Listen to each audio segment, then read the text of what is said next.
nogensinde drømt om at rejse jorden rundt som bodyguard for præsidenter, prinsesser eller popstjerner? Har du været fascineret af tanken om at have et farligt job, som i yderste konsekvens betød, at du måtte ofre dit liv for en anden? Jeg er jo i den heldige situation, at jeg som skuespiller kan lege, at jeg er bodyguard. Så jeg behøver ikke frygt for mit liv. Men det er anderledes alvorligt i aftens dokumentar, hvor Lars Siefert er bodyguard for den danske general Ben Sonemann, som er chef for FN's mission i Makedonien. Bodyguards hører vi kun om, når attentatet er sket. For eksempel, da Ronald Reagans bodyguard kastede sig ind i attentatmandens kugle. Det er jobbet i sin yderste konsekvens. Men jobbet som bodyguard er også rutine. For hvad laver en bodyguard, når han ikke bliver beskudt? Hvordan ser hverdagen ud fra bagsædet af en limousine i skyggen af de store begivenheder? I aftens dokumentar kommer vi så tæt på, at vi kan lugte cigaretrøgen og høre bruset fra cisternen, når Lars og generalen har været på toilettet.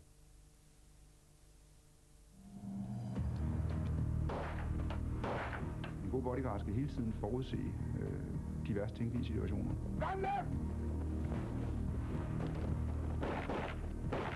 Jeg må, for at sige det rent ud, erkende, at mit job er først og fremmest at tage mig af generalen, og er der noget tid til års, så må jeg tage mig af mit privatliv.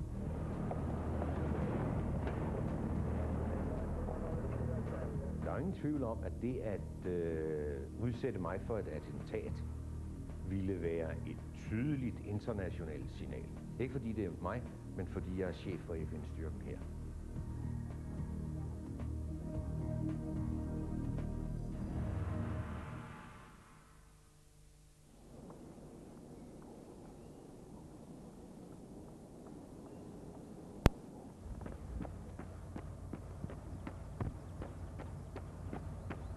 Det ligger som naturlig del af bodyguard-arbejdet, at det kan i yderste konsekvens blive dig, der bliver ramt, i stedet for den, som du passer på. Og det er selvfølgelig en del af bodyguardens opgave. Er der ikke andre måder at redde sit objekt på, ja, så må du stille dig i vejen, så det er dig, der tager skraldet i stedet for.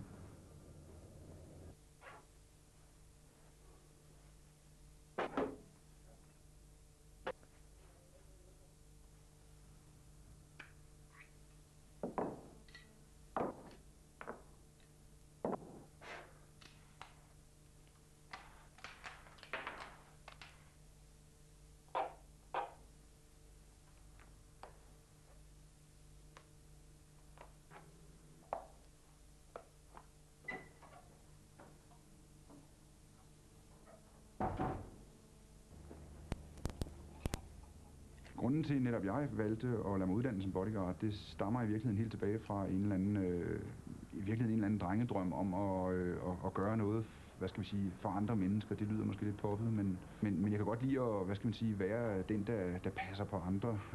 Og det har jeg så haft lejlighed til i forbindelse med dørmandsarbejde. Men det ultimative at passe på andre, det er selvfølgelig at være bodyguard.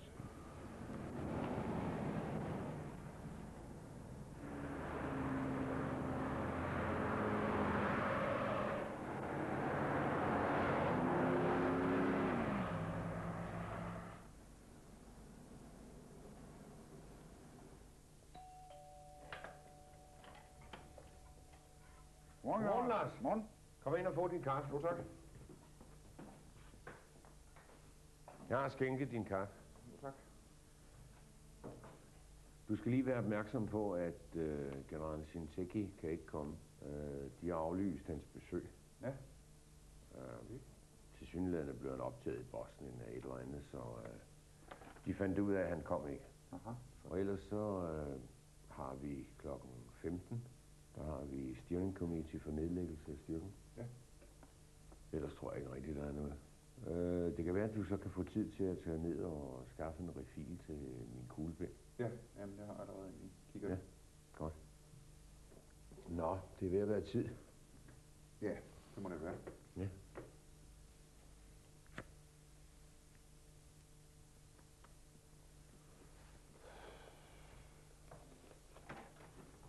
Ja, tasken her.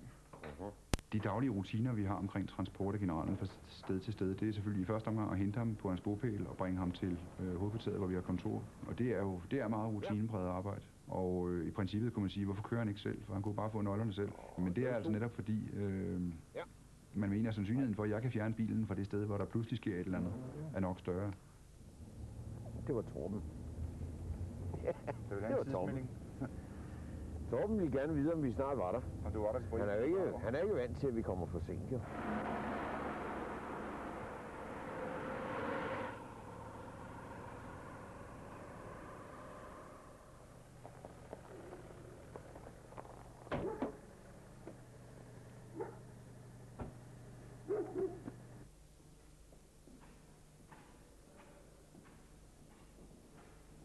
Jesus, all the MPs.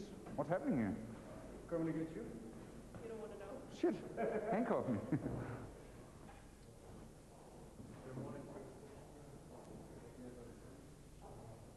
You go into the promotion? Promotion ceremony? Yeah, I think there might not be chairs for all of you, but... All right, please.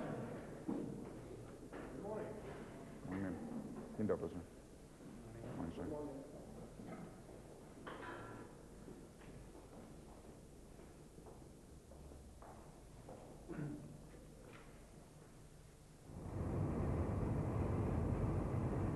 Jeg skal lige have gjort det her papir færdigt, som skal sendes til New York. Ja. Okay. Du skal køre ordentligt, sådan, så jeg kan se, hvad det er, der står her. Sure.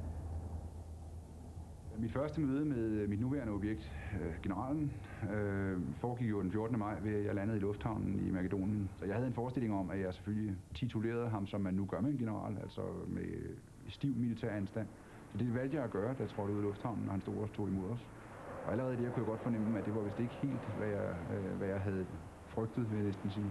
Han var meget åben, og han sagde faktisk rent ud, da jeg startede med de form og så videre, at vi kommer meget tæt på hinanden i løbet af den næste års tid. På kanal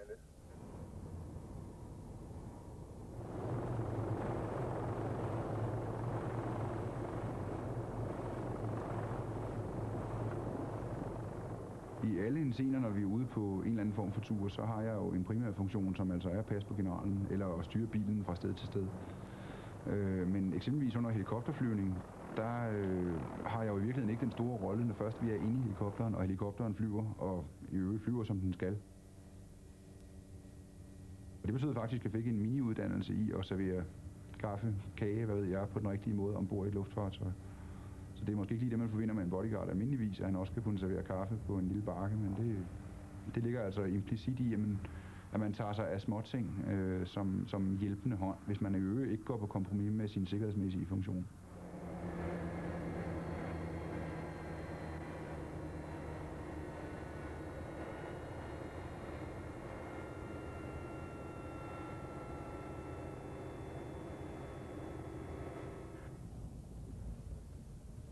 Har I haft nogle problemer ude ved grænsen for nylig?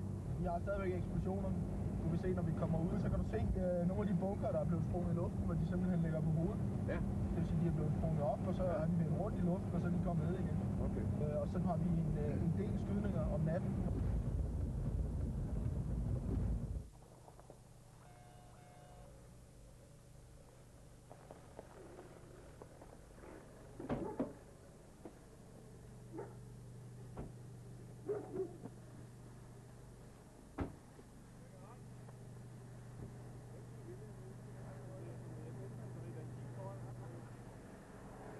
Hvad gør vi nu? Så vi skal tage en lille rundtur, og så en kop kaffe bagefter, og så køre ud på OPT derude. Det næste, vi skal have lavet her. Hvis ikke man er i stand til det automatisk at holde sig i baggrunden, så lærer man det rimelig hurtigt, fordi de ligger jo i miljøet omkring dem, der er så vigtige, at de har bodyguards. At man går ikke bare over og klapper dronningen på skulderen, for eksempel, og spørger om, hvad hun synes om vejret i dag. Kan I ikke have poolen hernede? Det vil nok være, vi kan jo ikke rigtig forsvare at lave en svømmepøl hernede. Skal vi tage kaffe? Ja, men jeg skal lige gøre plads først. Ja. Nu vil jeg følge dig.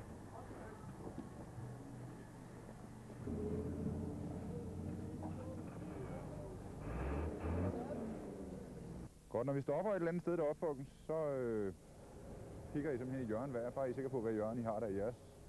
Og vi bliver i en 10-15 meter maks fra sigezonen. Jeg tager mig af generalen. Skulle der være noget for generalen ind i sigezonen, og I hopper op så hurtigt I kan, og vi rykker afsted.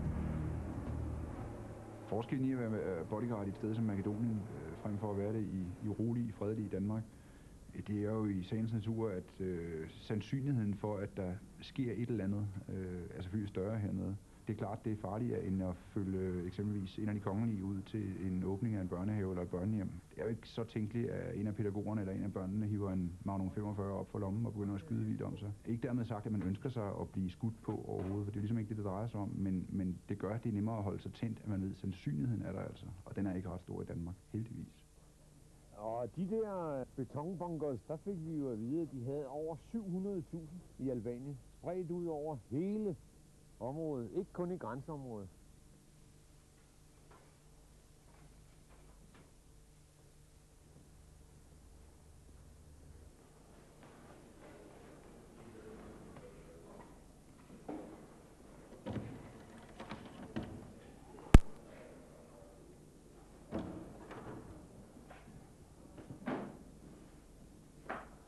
Alle dine brochurer og sådan noget, dem har jeg givet til Jørgen.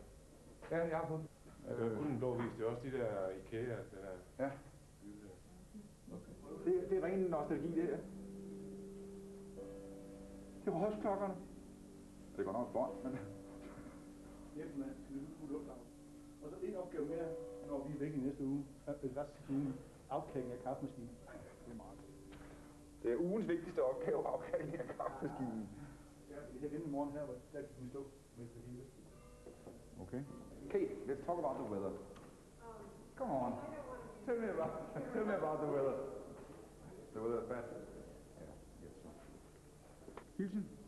Jeg vil sige, når de sætter styrken sammen til Gran Canaria, så er jeg klar. Folk har en opfattelse af en god bodyguard. Det er en, der ser ud som Arnold Schwarzenegger og har en kondition som en maratonløber. Det er ikke nødvendigvis tilfældet. Sivert Bingen. Hvad der næsten er vigtigere for en god bodyguard, det er, at han har evnen til at holde sig tændt over længere perioder, hvor han faktisk ikke oplever noget som helst. What we're going to do is we will try to do the movement of the shooting range. I'll have my VIP on my left side as the leader, and the two bodyguards in front, Baggett on the left and Jonas on the right. And on a certain distance, approximately 5 meters, I'll discover a gun in the crowd over there. And I'll shout, "Gun left," something like that.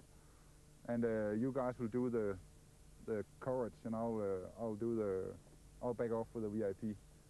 Okay? Go, go, go, go!